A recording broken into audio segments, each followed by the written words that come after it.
Baik, Shalom, selamat siang Bapak Ibu, Saudara-saudara yang dikasihi oleh Tuhan dimanapun Anda berada. Senang sekali pada siang hari ini kita boleh jumpa kembali dalam ibadah siang, di mana pada hari ini kita sudah memasuki di kuartal yang terakhir atau kuartal yang keempat di tahun 2021, di mana kita akan mempelajari satu seri pelajaran yang baru, yaitu tentang kebenaran zaman ini dalam kitab Ulangan yang ditulis oleh hamba Tuhan, yaitu Clifford R. Goldstein. Dan nanti yang akan membagikan firman Tuhan adalah hamba Tuhan Pendeta Kettler Sagala. Dan untuk itu, kita akan awali pertemuan ibadah kita pada siang hari ini dengan sebuah lagu pujian.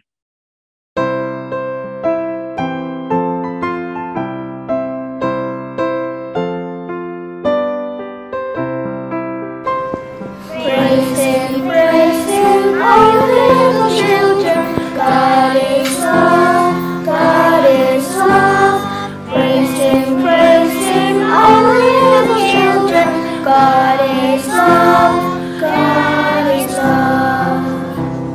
Loving, loving all little children. God is love, God is love. Loving, loving all little children. God is love, God is love. Thank Him, all little children. God is love. God is love. Thank Him, all little children. God is love. God is love. Serve Him, all little children. God is love. God is love. Serve Him, all little children. God is love. God is love. Crown Him, all little children. God is love. God is love. Crown Him, all little children. God is love. God is love.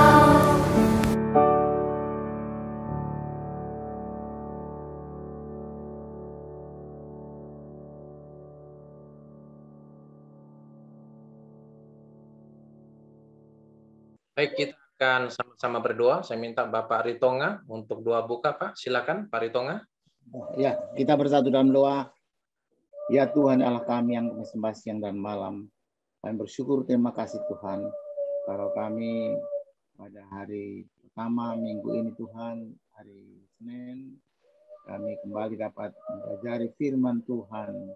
Bagaimana Tuhan memberikan kami tentang kebenaran zaman ini dalam kitab Ulangan, yaitu materi yang baru di triwulan yang keempat ini. Tuhan, berkatilah kami semua yang hadir di sini. Berkati Pak Pendeta Ursina yang sudah mengkoordinir acara ini Tuhan. Sehingga kami umat-umat Tuhan lebih mengerti akan pelajaran sekolah sahabat itu dan dapat kami bagikan dengan saudara kami yang lain. Dan itu juga Bapak Pendeta Kettler Sagala yang akan memimpin diskusi ini Tuhan. Berikan kabut dari surga, agar apa juga yang sampaikan Tuhan menjadi berkat buat kami, sehingga kami juga menjadi lebih sukacita karena mengerti akan kebenaran firman Tuhan. Berkati juga saudara kami Tuhan yang mungkin masih dalam perjalanan menuju pembelajaran ini, atau mungkin juga yang masih sakit, berikan kesembuhan Tuhan. Tuhan, banyak dosa kesalahan kami, ampuni kami. Dengarlah doa kami Tuhan. Doa ini kami alaskan hanya melalui Yesus yang telah menjadi Tuhan dan Jemaat kami. Amin. Baik, selanjutnya kita akan dengarkan lagu tema kita sebelum kita mendengarkan pembahasan pelajaran sekolah sahabat kita pada siang hari ini. I Will Go, lagu tema kita.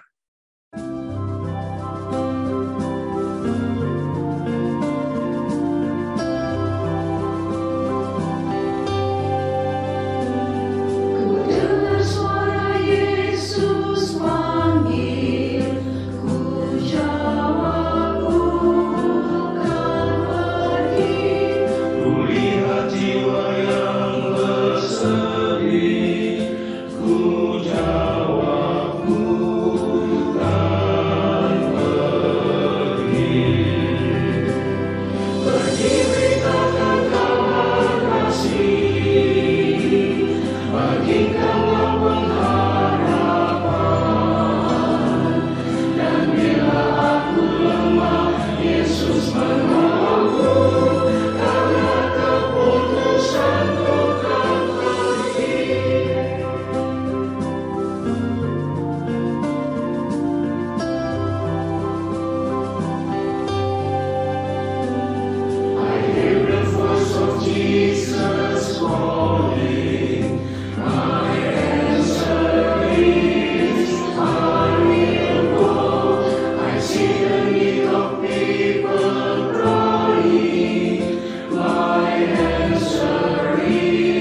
Baik, saudara-saudara yang kekasih dalam Tuhan, triwulan ini kita akan belajar dari kitab Ulangan, ya, dari buku Kitab Ulangan. Dan penulis buku ini yaitu Pendeta Clifford Goldstein.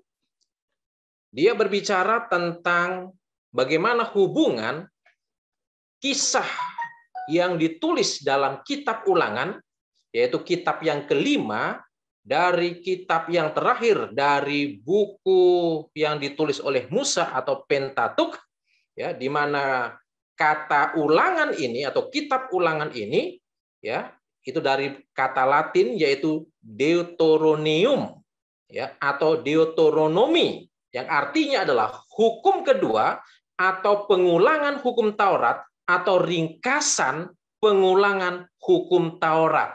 Nah, ini mengingatkan kepada kita, ya, betapa pentingnya ada hubungan paralel dalam sejarah perjalanan bangsa Israel dengan umat-umat Tuhan pada saat bangsa Israel mau masuk atau persiapan ke tanah Kanaan.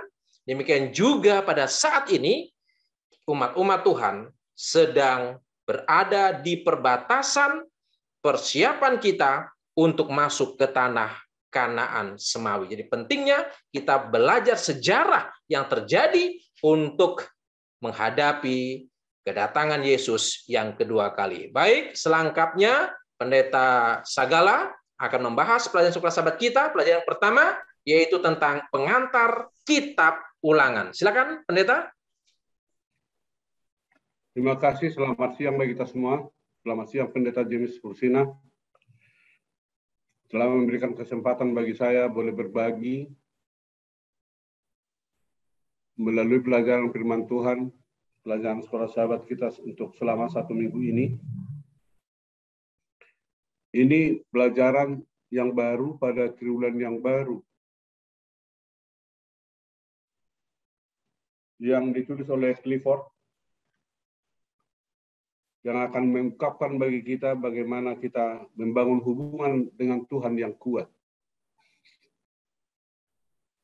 Di dalam pelajaran pertama, diberikan judul pengantar kitab Ulangan. Jadi selama 1 minggu ini kita mempelajari pengantar kitab Ulangan.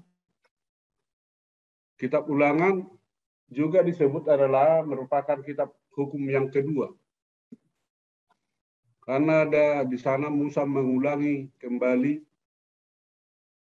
perintah-perintah Tuhan, mengulangi kembali hukum-hukum yang diberikan oleh Tuhan, yang menjadi pedoman bagi bangsa Israel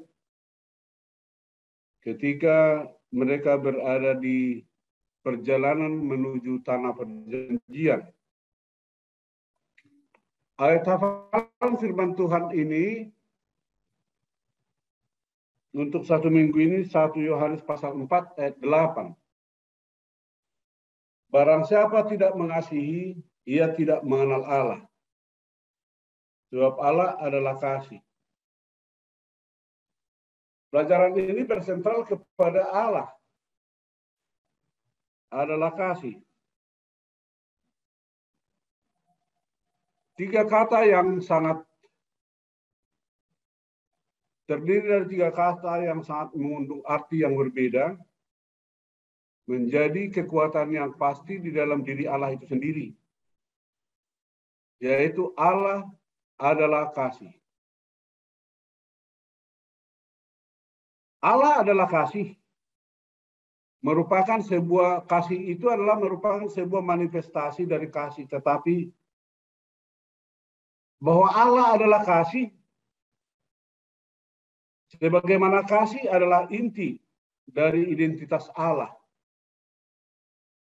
Jadi kalau dikatakan Allah itu siapa? Kasih. Allah itu di mana? Kasih. Merupakan identitas utama, tanda pengenal, tanda bahwa kita mengetahui bahwa Allah itu ada. Tetapi namun bagi manusia yang sudah jatuh dalam dosa, dikatakan bahwa hanya beberapa jaringan yang dirasakan dalam tubuh ini dan bahan kimia yang berada di dalam kepala bisa mengolah dan mengubah perasaan kasih itu di dalam diri kita memandang kepada Allah. Sehingga bisa muncul berubah menjadi mengatakan Allah itu Allah yang kejam, Allah yang pendendam, Allah yang pembenci. Jadi yang paling menarik dalam pelajaran hari Minggu, Allah itu adalah kasih. Dia menciptakan segala sesuatu itu sungguh amat baik. Bahkan Allah menempatkan manusia itu di Taman Eden. Tetapi pertanyaan, mengapa Lucifer jatuh sementara Lucifer sendiri diciptakan Allah di surga dalam keadaan yang sempurna? Jadi inilah pelajaran hari Minggu. Untuk pelajaran hari Senin, diberikan judul Kejatuhan dan Air Bah. Apa yang dimaksud dengan kejatuhan bagi Lucifer? Mengapa dia disebut jatuh? Ada cerita dalam pelajaran hari Senin ini dikatakan dengan penemuan Isaac Newton terhadap teori gratifikasi. Ketika ada apel di kepala Isaac Newton, apel itu terjatuh. Kenapa? Karena ada daya tarik bumi, gratifikasi. Saudara, apakah yang dimaksud kejatuhan bagi Lucifer oleh karena kejatuhan dari surga ke bumi dipengaruhi oleh gratifikasi dunia? Bukan. Bukan itu yang dimaksud. Walaupun teori gratifikasi merupakan kontribusi yang besar dari Newton, tetapi bukan itu yang dimaksud dengan kejatuhan Lucifer. Kalau kita melihat pelajaran hari Senin, di dalam Kejadian pasal 2, 16 dan 17, dan Kejadian pasal 3, 1-7, bagaimana ayat ini dia menggambarkan tentang manusia yang sempurna diciptakan oleh Allah. Dan memang Kejadian pasal 1 menunjukkan bahwa segala yang diciptakan Allah itu sungguh amat baik. Tetapi mengapa Lucifer jatuh? Mengapa Lucifer jatuh? Ini dasarnya. Lucifer jatuh bukanlah oleh karena faktor penciptaan Allah yang menciptakan bagi dia untuk jatuh. Tetapi oleh karena kuasa memilih yang diberikan oleh Allah kepada ciptaan itu, termasuk kepada Lucifer. Diberikan kebebasan untuk menentukan arah pilihan berpikirnya, mau berbuat sesuatu, mau melakukan sesuatu. Apapun, dia bebas memilih. Lucifer jatuh adalah karena kesempatan yang diberikan Allah baginya untuk menentang Allah. Itu terdapat di dalam Yeskiel 28 dan juga Yohanes pasal yang ke-14. Dia salah memanfaatkan menggunakan arti kebebasan yang diberikan Allah bagi dirinya. Yang tadinya hanya tunduk kepada Allah, percaya kepada Allah, karena Allah itu adalah kasih. Sekarang berubah di dalam pikirannya menjadi hal yang membuat yang bertentangan dengan kehendak Allah. Jadi Lucifer tidak puas dengan dirinya. Dia memilih untuk melakukan sesuatu yang salah sehingga dia dibuang dari surga, diusir dari surga, maka dia turun ke bumi Dan itulah arti awal kejatuhan bagi Lucifer. Jadi saudara-saudara, apa hubungannya dengan kehidupan zaman sekarang ini? Kita harus memahami dan mengerti apa itu arti kebebasan. Kebebasan adalah kuasa memilih yang diberikan oleh Allah di dalam diri manusia adalah untuk melakukan kebaikan. Memilih untuk melakukan kebaikan. Sehingga kita tetap menunjukkan bahwa kita mengakui Allah itu adalah Allah yang kasih, Allah yang maha baik, Allah yang panjang sabar, dan Allah yang maha pengampun. Demikian pelajaran kita hari Senin yang boleh disampaikan pada hari ini. Tidak sempurna, masih perlu didiskusikan. Kalau ada pertanyaan atau ada yang menambahkan, terbuka saja. Oleh karena kami hanya memandu kita untuk mempelajari pelajaran ini. Terima kasih. Saya kembalikan pada host kita, Pendeta Ursina.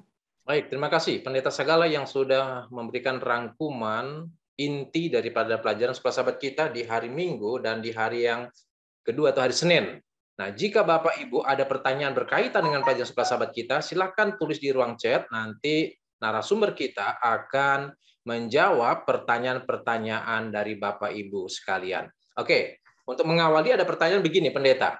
Ya, di dalam pelajaran hari Senin, yaitu tentang kejatuhan dan air bah.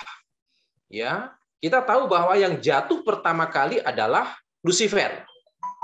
Ya, Lucifer jatuh ketika dia memberontak, dia melawan Allah. Ya, kemudian pada waktu itu Tuhan hanya mengusir dari sorga. Nah, kalau kita amati, yaitu ketika manusia bertambah dan kejahatan bertambah, maka Tuhan membinasakan manusia dengan air bah.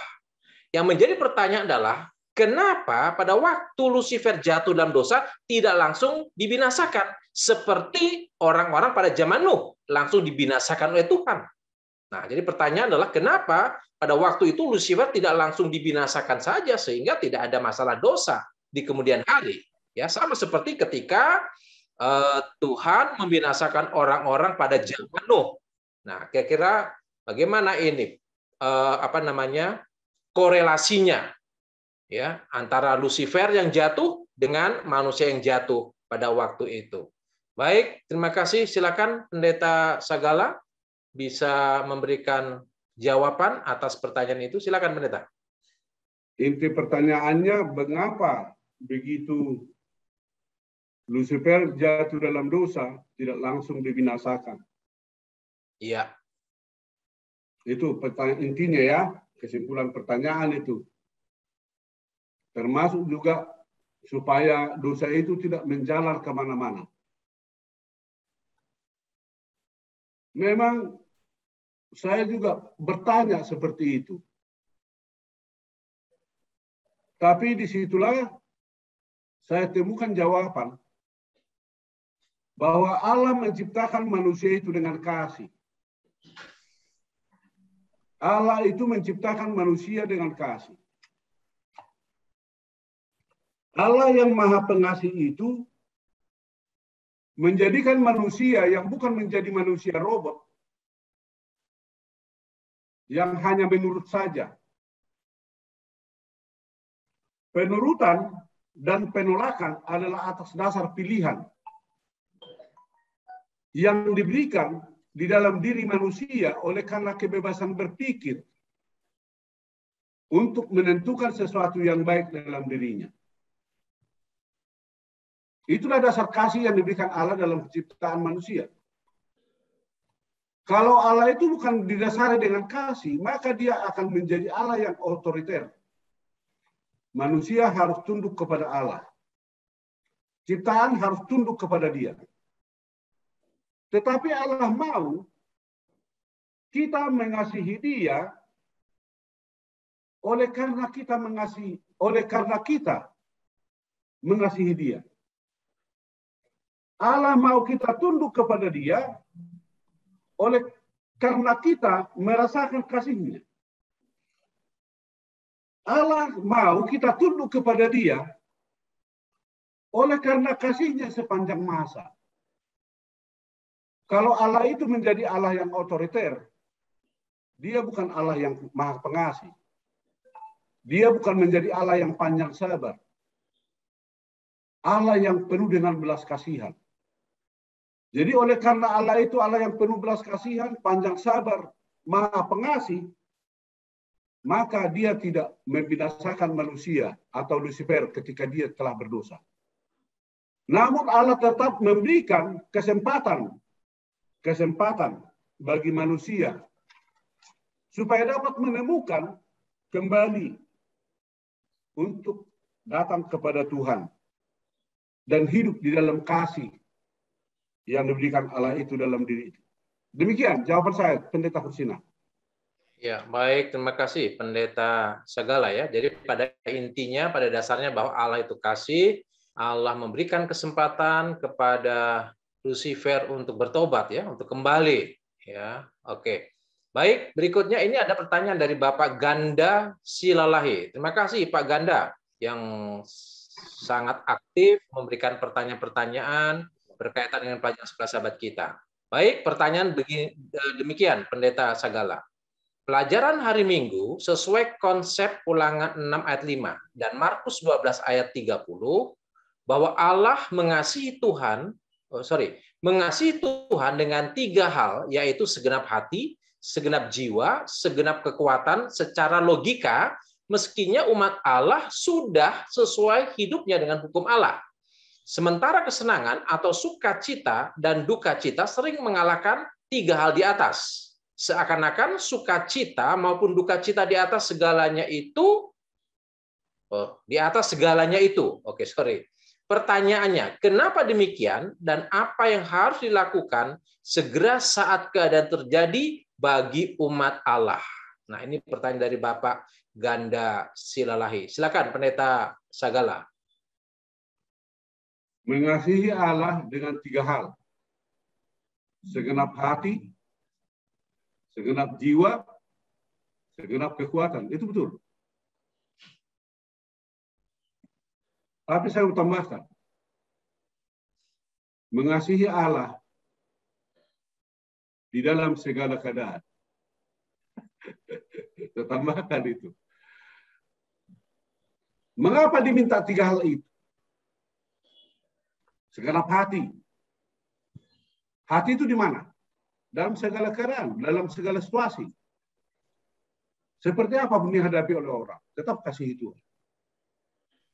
Kita mengasihi Dia segenap jiwa, dalam segenap keadaan. Kita mengasihi Allah dengan segenap kekuatan. Itu makanya berbicara dengan kekuatan, dengan kekuatanmu. Segala usaha dan upaya harus dilakukan bagaimana mengasihi itu. Ya, supaya kita tetap berada tinggal di dalam kasih itu. Bukan oleh karena Allah mengasihi kita, maka Dia biarkan kita dalam keadaan darurat, kita mencaci Dia, menghina Dia, meninggalkan Dia. Bukan. Dalam keadaan paling sulit sekalipun, paling sukar sekalipun, dalam penderitaan seperti apapun, kita harus mengasihi Dia. Tapi apa dasarnya? Ada kebebasan berpikir, kebebasan memilih yang disediakan oleh Allah di dalam makhluk ciptaan itu. Kebebasan memikir kita itu harus mendasari penurutan kita dan mengasihi Tuhan dalam kehidupan ini. Bukan oleh karena paksaan. Namun, walau demikian, kesempatan diberikan oleh Allah. Di dalam kebebasan kita berpikir. Disinilah kita pertimbangkan dengan baik. Apakah kita mau mengasihi Dia atau tidak? Ketika hidup kita susah, sulit, sukar, menderita, sakit, apakah kita mau mengasihi Dia? Demikian, Saudara Ganda. Terima kasih. Ya, baik, terima kasih untuk jawabannya, Pendeta Sagala. Ini yang berikutnya dari Ibu Elvira Dumais. Ya, dari Ibu Elvira Dumais, pertanyaan adalah, Pendeta, Allah mengasihi dengan sukarela. Apa maknanya itu? Terima kasih. Apa maknanya Allah mengasihi dengan sukarela? Ibu Elvira Dumais, Allah mengasihi kita dengan sukarela. Maknanya apa ya? Ya kita juga harus mengasihi dia dengan sukarela. Bukan terpaksa, Ibu ya. Iya, kita mengasihi, tahu artinya kasih. Kasih itu tidak memaksa. Kau harus mengasihi saya, bukan begitu. Allah itu enggak. Dia membuka kesempatan bagi kita untuk memilih mengasihi dia dengan sebebas-bebasnya. Itu artinya kasih Allah. Mau kapan kita mengasihi dia? Dalam keadaan sebab kita dalam sebebas-bebasnya, Tuhan membuka peluang dan kesempatan kita boleh mengasihi dia. Maknanya seperti apa? Ibu kan suka-suka ibu juga memilih kapan mengasihi Tuhan. Waktu senang ya saya kasih Tuhan gitu kan. Kalau dalam keadaan susah bagaimana Tuhan ini gitu ya. Maaf ya Bu ya, ini hanya ilustrasi aja. Jadi maknanya itu sangat berarti dalam apa maknanya bagi Ibu? Apakah Ibu mau terima dan sambut kasihnya itu sekarang? Itu. Padahal dia sudah dengan rela, loh. Dengan rela. Kalau kita mengasihi Allah, berkatnya banyak. Kalau kita tidak mengasihi Allah, risikonya tinggi. Ini persoalannya. Kita tidak pikirkan. Kalau kita tidak mengasihi Allah atau menurut kepada Lucifer atau iblis, maka risikonya akan tinggi. Makna yang tertinggi yang diberikan oleh Yesus mengasihi kita adalah damai sejahtera, kebahagiaan, sukacita. Itu kita lepas, bebas. Itu. Jadi mau pilih mana? Begitu ya Ibu Elvira ya. Oke, Pendeta Hursina. Oke, baik. Terima kasih Pendeta Sagala. Begitu Bu ya. Baik, selanjutnya ini dari Ibu Meliawati ya. Jadi pertanyaan dari Facebook. Jadi Bapak Ibu yang menyaksikan siaran ini dari Facebook boleh menuliskan pertanyaan Anda di ruang komentar dan nanti narasumber akan memberikan jawaban berkaitan dengan pertanyaan dari Bapak Ibu sekalian. Sedangkan Bapak Ibu yang ikut dari Zoom meeting boleh menulis di ruang chat ya, di ruang chat nanti narasumber kita akan menjawab pertanyaan dari Bapak Ibu. Baik, ini dari Ibu Meliawati ya melalui Facebook. Pertanyaan demikian. Ketika manusia memilih untuk berbuat dosa, itu artinya kita dituntut Lucifer.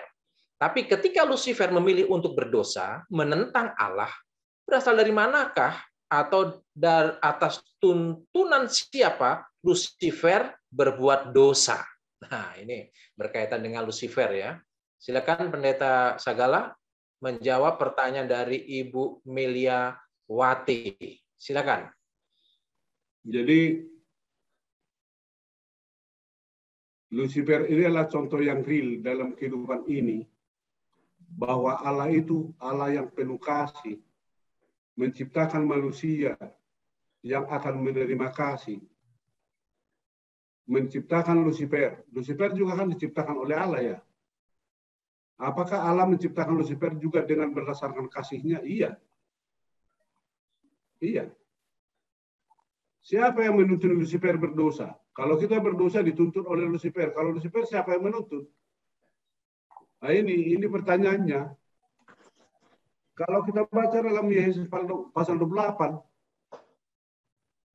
Lucifer dituntun oleh keserakahannya dan kerakusannya dan perasaan ketidakpuasannya terhadap keberadaan dirinya. Jadi pikirannya sendiri, dirinya sendiri, yang ada dalam diri sendiri menuntut Lucifer untuk berbuat dosa. Tidak ada yang menuntut. Keserakahannya, keinginannya, ketidakpuasannya menuntun dia. Coba bayangkan. Di dalam Yesus pasal 28 dikatakan Lucifer adalah makhluk yang paling cerdas di antara ciptaan Allah. Makhluk yang paling cantik. Di dalam kitab Yesaya dikatakan dia adalah makhluk bintang kejora. Tetapi tidak puas dengan dirinya, sudah cantik, sudah indah. Iya, kadang-kadang memang manusia juga begitu ya, sudah cantik, kurang cantik lagi gitu ya. Sudah cantik, lama-lama bosan gitu kan. Lalu Lucifer merasa seperti itu. maka dia ingin menyamai yang maha tinggi. Ingin. Kemampuan dan kekuatan yang ada di dalam diri Lucifer mendorong dia untuk bertindak dan berpikir seperti itu. Jadi apa artinya dikatakan kalau kita berdosa sekarang dituntun Lucifer? Pengertian kita dituntun oleh Lucifer adalah karena Lucifer yang memulainya lebih dahulu. Oleh karena Lucifer yang memulainya. Jadi bukan karena Lucifer tuntun hati saya untuk berbuat jahat. Tapi karena Lucifer yang memulai lebih dahulu dan melakukan itu lebih dahulu, saya menjadi ikut seperti dia, maka itulah artinya pengertian diberikan. Kita dituntun oleh Lucifer ketika kita berbuat dosa. Jadi, karena kita mengikut, karena kita meniru, mengikuti langkahnya, sehingga kita dikatakan kita dituntun oleh Lucifer. Terima kasih. Baik, terima kasih Pendeta Sagala. Baik, ada lagi pertanyaan dari Bapak Ibu. Kita masih ada waktu beberapa menit ke depan ini. Begini, di dalam ayat inti dikatakan bahwa Allah itu kasih. Ya, dikatakan bahwa Allah itu kasih. Nah, apakah dengan peristiwa dibinasakannya orang-orang pada zaman Nuh dengan air bah itu menunjukkan kasih Allah? Silakan Pendeta. Ya, jadi Allah itu kasih. Apakah dengan peristiwa dibinasakannya orang-orang pada zaman Nuh dengan air bah, apakah itu juga menunjukkan bahwa Allah itu kasih? Silakan Pendeta. Lihat ini. Zaman Nuh dan zaman Babylon, zaman menara Babylon dibangun adalah merupakan pelajaran penting bagi kita. Ketika zaman Nuh, Allah sudah memberikan kesempatan bagi orang-orang itu supaya kembali kepada Allah. Namun apa yang terjadi? Kesempatan diberikan. Allah memberikan kesempatan, tetapi kesempatan dan kebebasan itu tidak mereka pergunakan untuk memilih mendekatkan diri kepada Tuhan. Tapi sebaliknya apa yang dilakukan? Mereka sebaliknya menjauh dari Tuhan. Jadi yang membuat mereka binasa bukanlah karena perbuatan Tuhan, tapi oleh karena perbuatan mereka yang jauh dari Tuhan. Itu. Coba lihat menara Babylon.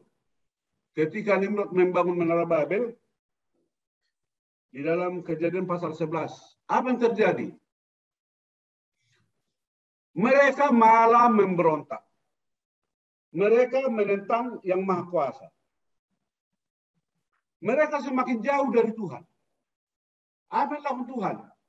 Aduh, supaya manusia ini tidak binasa bagaimana? Saya sudah berikan air pada zaman Nuh. Mereka ini tetap memberontak pada aku. Apa yang dilakukan Tuhan? Ini kasih Tuhan ya.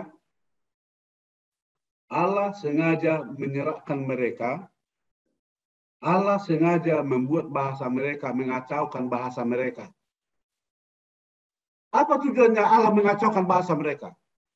Supaya sebenarnya maksud Allah di sana adalah kebebasan bagi mereka adalah merupakan kesempatan untuk datang pribadi kepada Tuhan.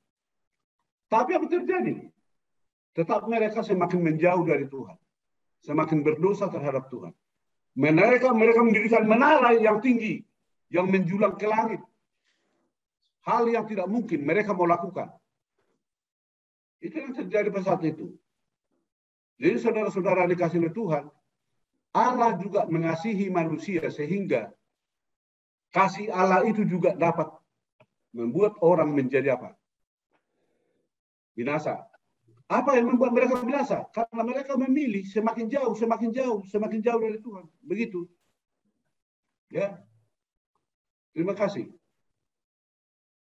Baik, terima kasih Pendeta Sagala untuk jawabannya. Baik, mungkin ada satu lagi pertanyaan.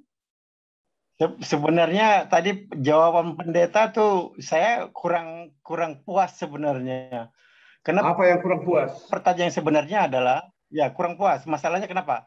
Kalau memang sudah mengikuti mengasihi Allah dengan sekuat tenaga, sekuat jiwa, sekuat kekuatan, lah harusnya kan secara prinsip ini kita secara logika harusnya umat Allah tidak ada yang tidak menuruti hukum.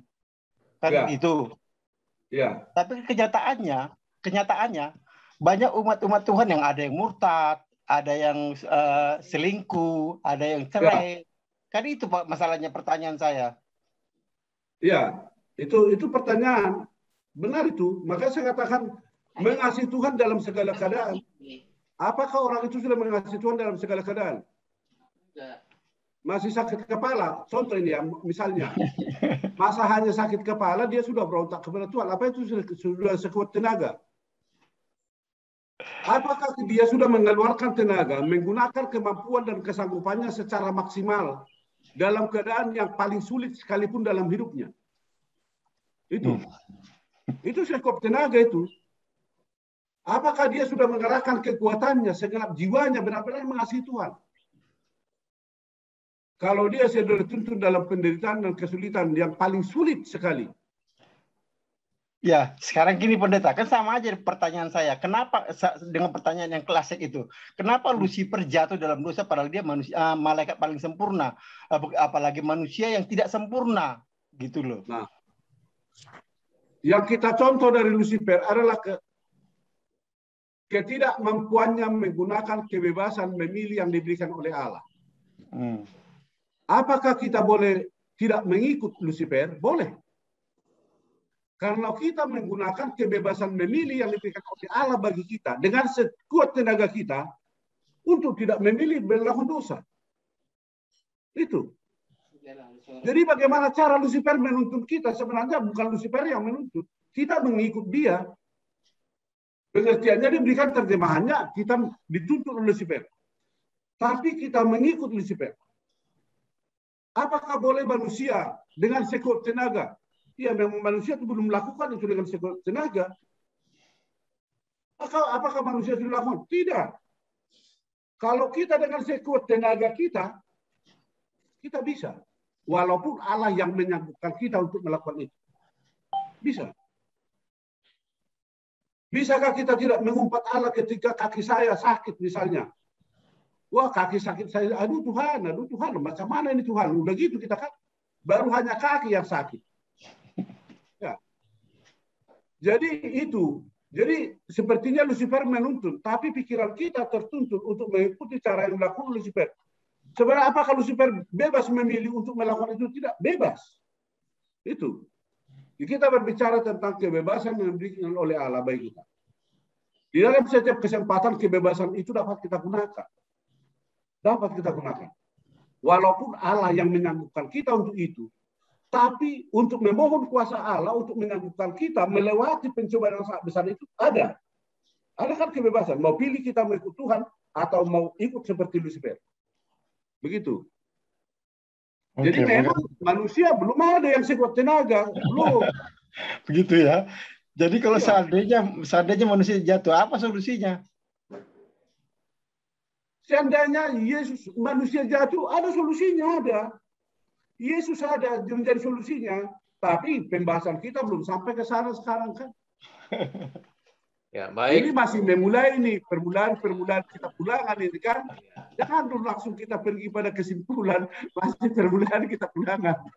Ya, baik. Terima kasih Pendeta Sagala, terima kasih Bapak Ganda Silalahi ya. Jadi pada poinnya adalah bahwa ketika Allah menciptakan Lucifer maupun manusia, resiko tertinggi adalah bisa saja kedua makhluk sempurna ini bisa jatuh. Oleh karena Tuhan memberikan kebebasan kepada mereka, yaitu kebebasan untuk memilih. Ketika mereka salah memilih, maka mereka akan jatuh dalam dosa. Dan itu yang terjadi. Namun, kemahatauan dan kasih Allah telah menyediakan solusi melalui Yesus Kristus. Jadi, bagaimana kita bisa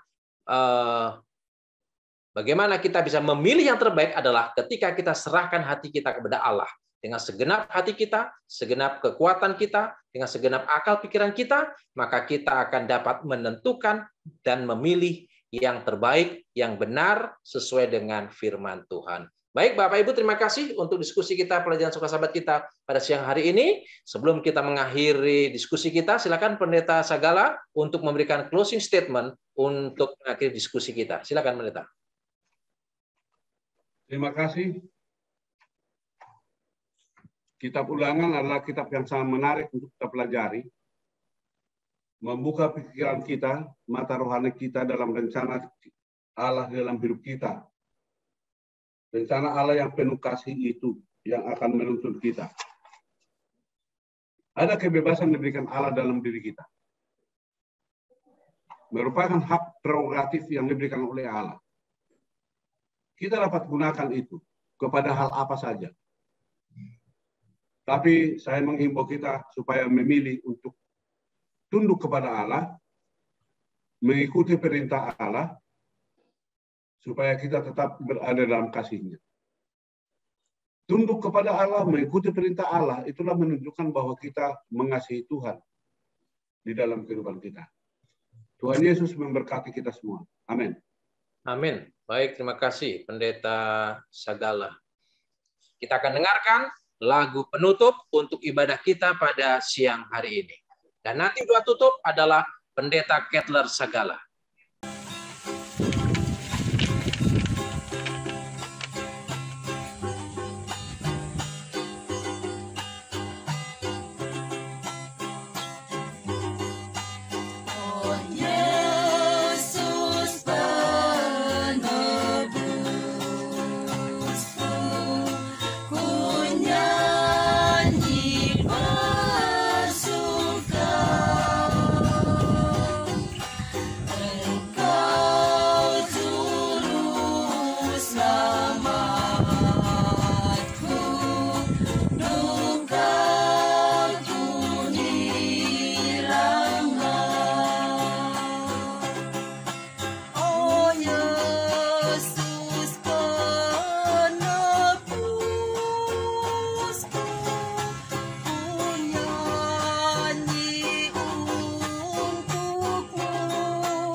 Tuhan dan Allah Bapa kami di surga, kami puji nama-Mu Tuhan, oleh karena Engkau telah bersama dengan kami, membawa berkat dan memberikannya menjadi bagian hidup kami pada siang hari ini. Oleh karena kami telah belajar firman Tuhan melalui pelajaran sekolah sahabat kami, yang mengingatkan kami bagaimana kejatuhan bagi Lucifer. Karena dia, Tuhan sudah berikan kebebasan untuk memilih Biarlah kami menggunakan kebebasan yang Tuhan berikan bagi kami untuk memilih tetap bersama dengan Tuhan, setia kepada Tuhan, menuruti segala perintah-perintah Tuhan, tetap setia di dalam firman-Mu, mendengarkan dan melakukannya dengan sungguh-sungguh, sehingga kami menjadi milik Tuhan, dan berkat-Mu pun akan mengikuti setiap langkah hidup kami. Berkati seluruh umat-umat-Mu yang tergabung melalui virtual Zoom ini. Kasih dan berkat-Mu selalu menjadi bagian hidup kami. Kami akan mengakhiri pertemuan kami ini. Kami serahkan hidup kami di dalam tuntunan dan bimbingan Tuhan. Jadilah kehendak-Mu ya Bapa, supaya berkat surga boleh kami terima pada siang hari ini menjadi milik kami, membuat kami boleh bertahan di dalam iman kami, setia kepada Tuhan sampai Engkau datang kembali. Marilah kita terima berkat Tuhan yang akan diberikan bagi kita, oleh karena Allah Bapa di surga menyinari kita dengan wajah-Nya, memberikan berkat perlindungan kepada kita ketika kita berada di rumah kita dan juga pada saat kita berada di luar rumah kita. Allah Bapa di surga akan membimbing kita, menjaga kita, memberikan segala sesuatu yang perlu untuk kehidupan kita, memberikan damai sejahtera dalam keluarga kita dan anak-anak kita. Allah Bapa di surga menghadapkan wajah-Nya kepada kita, memberikan kepada kita berkat kasih karunia. Allah Bapa di surga juga akan menghadapkan wajah-Nya, memberikan kepada kita berkat damai sejahtera. Oleh karena setiap berkat Tuhan yang kita terima pada siang hari ini, kiranya hati kita dipenuhi dengan damai yang bersumber dari Kristus, kasih yang selalu mengalir yang diberikan oleh Allah Bapa. Kehidupan kita semuanya dapat dipersatukan oleh Roh Kudus Tuhan, mulai hari ini sampai Yesus datang kembali. Amin. Kami mengucapkan selamat malam, selamat bertemu kembali dengan kami Jemaat Fisdah dalam pendalaman Alkitab melalui Sekolah Sabat. Kita akan mempelajari kembali ke pelajaran Sekolah Sabat kita. Menarik dengan judulnya, Mengasihi, Dikasihi. Saya ambil kembali ayat intinya kemarin, yang mengatakan barang siapa tidak mengasihi, ia tidak mengenal Allah sebab Allah adalah kasih. Barang siapa tidak mengasihi, sekarang pertanyaannya kepada kita sekarang. Siapa yang tidak mengasihi? Jika Allah mengasihi, jika Allah adalah Allah yang kasih, maka Dia ingin umatnya adalah umat yang umatnya yang memiliki karakter kasih. Jadi kalau umatnya tidak memiliki karakter kasih, maka pastilah bahwa dia bukanlah umat Tuhan.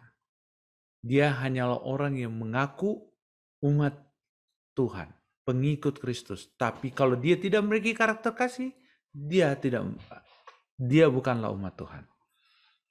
Dan menarik, nanti saya akan sedikit membahas ini lebih dalam di dalam kitab 1 di bacaan kita, termasuk bacanya di dalam bacaan kita, kitab 1 Yohanes 4 ayat 8 mengatakan Allah adalah kasih. Walaupun 3 kata ini sangat singkat, 4 kata dalam bahasa Yunani, ide di balik kata-kata itu begitu dalam, sangat mendalam, sehingga kita jarang memahami implikasi dari kata-kata ini. Kata-kata ini tidak mengatakan bahwa Allah mengasihi, atau bahwa Allah menyatakan kasih, atau Allah adalah sebuah manifestasi dari kasih, tetapi bahwa Allah adalah kasih.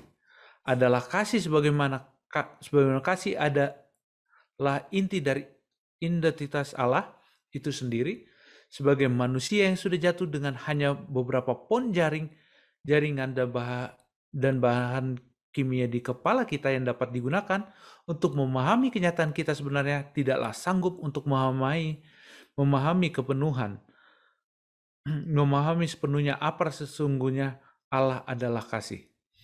Jadi seperti saya katakan kemarin, bahwa ayat inti kita mengatakan Allah itu kasih. Penjelasan ini juga mengatakan kepada kita tidak bisa mengerti betapa Allah itu kasih. Kenapa? Kita tidak dapat mengerti karena apa? Kalau kita seperti lagu yang kita selalu katakan, Kalaupun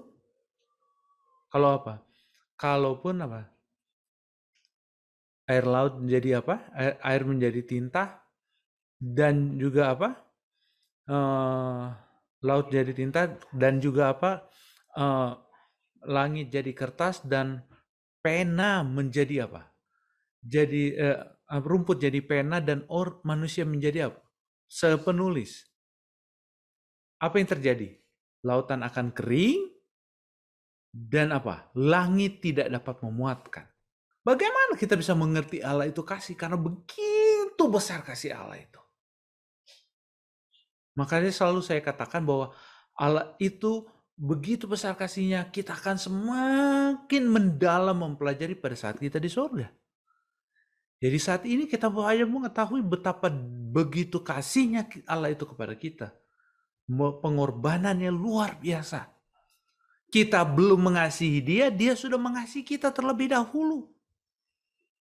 Jadi Allah terlebih dahulu mengasihi kita, Allah juga yang berusaha menjangkau kita, Allah juga yang berusaha selalu menolong kita.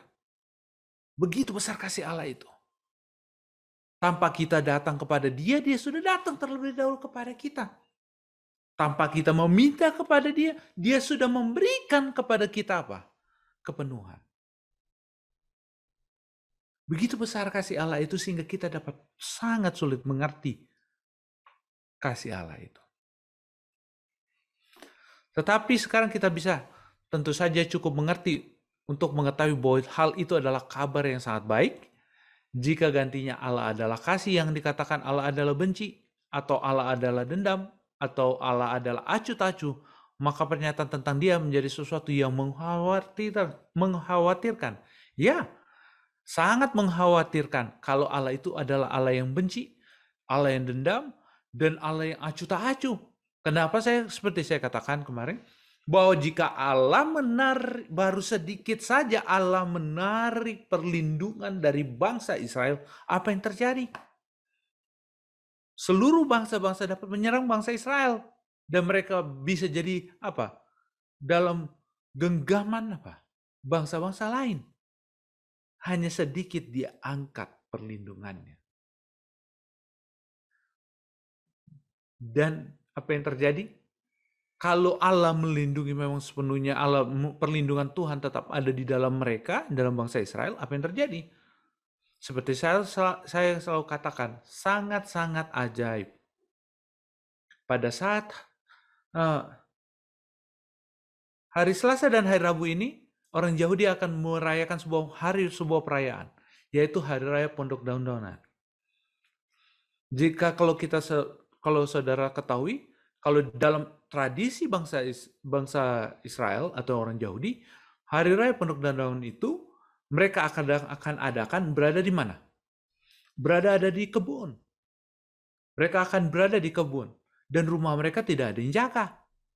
Siapakah yang jaga rumah mereka pada saat mereka di kebun? Secara strategi perang, kapankah bangsa Israel harus diserang? Pada saat mereka berada di kebun. Tidak ada yang menjaga, tidak ada tentara, semuanya harus berada di kebun pada hari raya Pondok Daun-Daunan. Tapi siapa yang jaga mereka? Allah. Secara ajaib tidak ada satupun bangsa yang dapat menyerang mereka, walaupun mereka dalam keadaan apapun. Mereka berada di kebun semua untuk merayakan hari raya Pondok Daun. Kalau secara strategi perang, pada saat itu perang, mereka diserang. Mereka dalam kondisi terlemah. Namun tidak ada yang bisa menyentuh mereka pada saat mereka berserah kepada Tuhan. Nah, sangat menarik bagi kita. Namun pada saat Allah tarik hanya sedikit saja perlindungan terhadap bangsa Israel, apa yang terjadi? Mereka dapat diserang, bahkan dapat ditaklukkan, walaupun dalam kondisi terkuat mereka.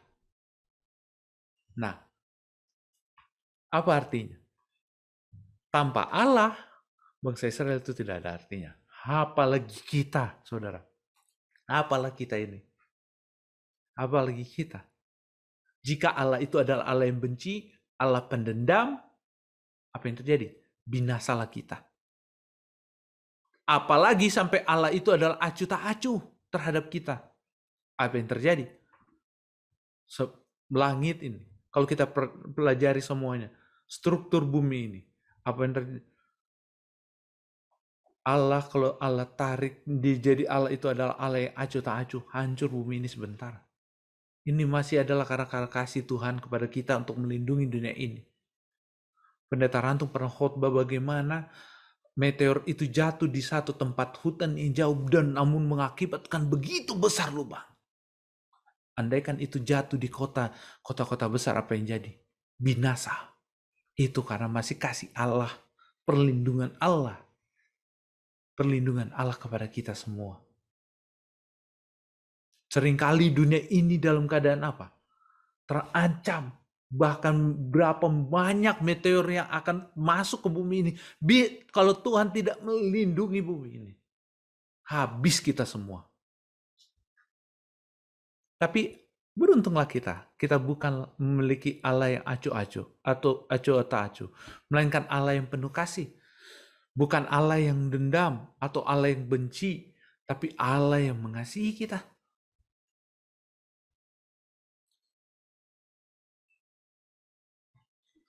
Dan kebenaran bahwa Allah adalah kasih menolong kita mengerti dengan lebih baik ide bahwa pemerintahan Allah, bagaimana dia memerintah segala ciptaan, mencerminkan kasih itu. Kasih menebus alam semesta, bahkan lebih dari apa yang dilakukan oleh gaya gravitasi. Allah mengasihi kita, dan kita juga harus sebaliknya mengasihi. Menariknya, Allah sangat mengasihi kita, dan Dia ingin kita juga mengasihi Dia. Seperti saya katakan kemarin, bahwa Allah itu sangat mengasihi manusia. Dan kitab Ulangan, konsep kitab Ulangan itu adalah intinya bicara tentang bagaimana Allah mengasihi bangsa Israel.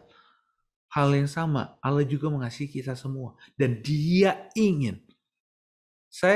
Salah satu poin kemarin saya katakan adalah Allah mengasihi bangsa Israel, dan karena Allah mengasihi bangsa Israel, kasih Allah itulah yang membuat kita juga mengambil keputusan untuk menolak ilah-ilah lain. Karena kasih Allah yang begitu luar biasa. Karena itu, karena Allah mengasihi kita, kita pun akan mengasihi Dia. Membalas kasihnya dengan apa? Mengasihi. Namun kita sangat menarik dalam perjalanan bangsa Israel. Pada saat Allah menolong mereka mengasihi Allah, namun pada saat itu berapa lama lagi kemudian mereka jatuh lagi, namun Allah tetap setia mengasihi mereka. Selalu setia mengasihi mereka. Sama dengan kita dalam perjalanan hidup kerohanian kita. Jatuh bangun kita. Allah tetap ada untuk kita, dan Allah itu tetap mengasihi kita. Dalam kondisi apapun, kalau kita mau datang kepada Dia, sebenarnya kalau kata-kata kalau kita mau datang, sebenarnya tidak pernah, saya lebih suka mengatakan pada saat kita membuka hati kita untuk Dia. Kenapa? Allah itu udah ada di dekat kita, selalu ada di samping kita, dan Dia ingin kita membuka hati kita kepadanya. Pada saat kita membuka hati kita kepada Allah, Allah akan mau menuntun kita. Dia selalu berusaha mengingatkan kita untuk selalu setia kepadanya. Dan Dia akan memberikan jalan keluar dari setiap permasalahan kita. Yang sangat menarik untuk dipikirkan adalah apa yang tertulis dalam Yeskiel 28 ayat 15. Di mana ayat itu menunjukkan bahwa walaupun malaikat ini, yaitu Lucifer, adalah makhluk yang sempurna, yang diciptakan oleh satu pribadi Allah yang sempurna, ternyata kesalahan didapati juga di dalam dia. Hal itu bukan karena dia telah diciptakan dengan kesalahan. Itu dari mulanya. Kesalahan dari mulanya. Sebagai gantinya, diciptakan dengan kemampuan untuk mengasihi. Lucifer memiliki kebebasan moral yang benar dan terlepas dari semua yang telah diberikan kepadanya, penuh dengan segala batu permata. Malaikat ini tetap menginginkan lebih daripada itu. Satu hal yang menuntun pada hal yang lain, yang pada akhirnya terjadi perang di sorga. Kita sangat menarik dengan ini, pernyataan ini. Kenapa? Inilah kasih Allah. Kasih Allah tidak membuat kita hanya mengambil keputusan sepihak dan sesuka hati kita. sesuka hati Allah. Tidak. Semuanya diberikan kebebasan. Karena kasih-Nya itulah kita diberikan kebebasan. Karena kasih-Nya dia diberikan kebebasan. Kebebasan, power of choice. Kebebasan untuk memilih.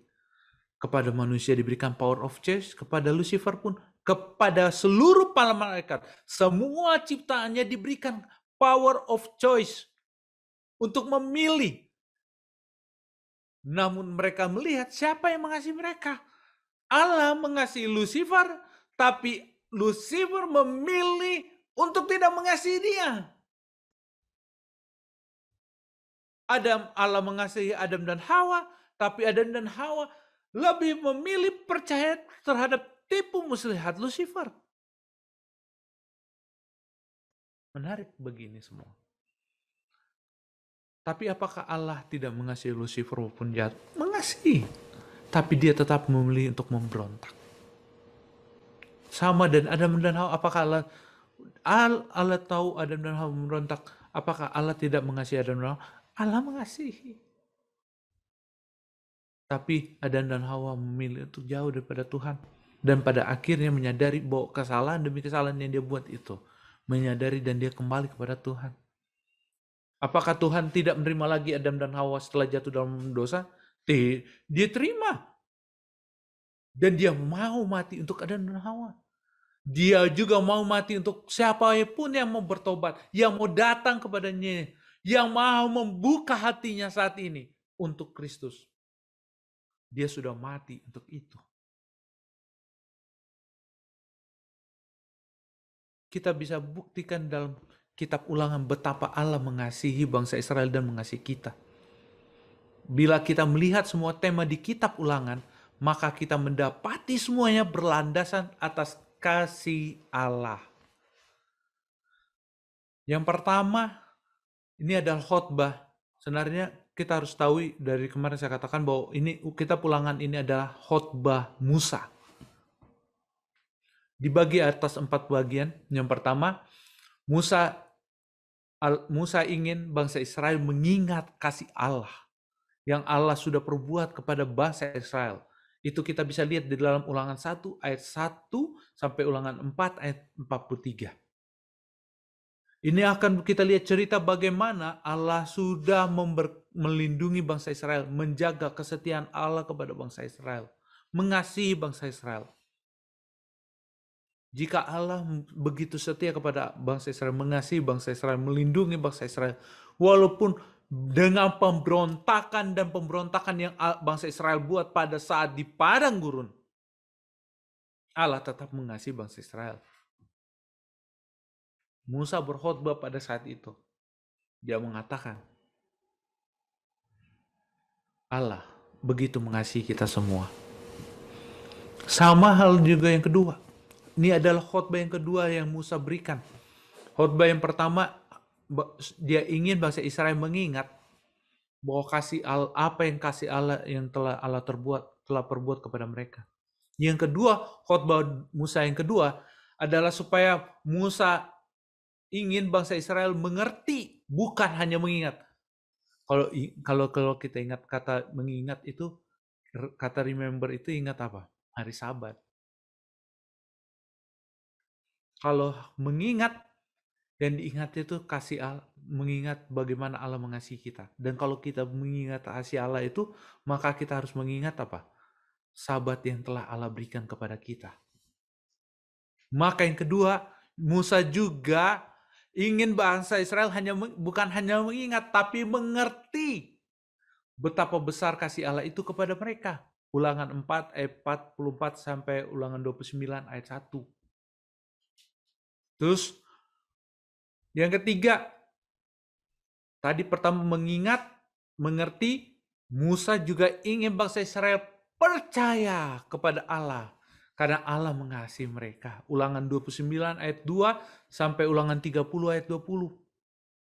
Dan Musa beristirahat dalam kasih Allah. Ulangan 31 ayat 1 sampai Ulangan 34 ayat 12. 4 poin ini. Mengingat, mengerti, percaya, dan beristirahat. Kitab Ulangan menjabarkan 4 hal ini. Semuanya dilandaskan atas kasih Allah kepada bangsa Israel. Dan hal yang sama kepada kita pada saat ini. Allah ingin kita mengingat kasih-Nya. Allah juga ingin kita mengerti betapa besar kasih Allah itu. Allah ingin kita juga percaya kepadanya. Karena Dia sangat mengasihi dia. Dan yang Allah ingin kita setelah pelajaran 1 Catur Ulangan, Allah ingin kita juga apa? Beristirahat dalam kasih-Nya. Sangat menarik pelajaran kitab Ulangan ini. Karena seperti saya katakan kemarin, kitab Ulangan ini adalah buku hukum kedua. Kenapa hukum kedua? Karena ini adalah salinan khotbah Musa yang mengingatkan betapa besar kasih Allah kepada bangsa Israel, dan hal yang sama, betapa besar kasih Allah kepada kita semua. Amin.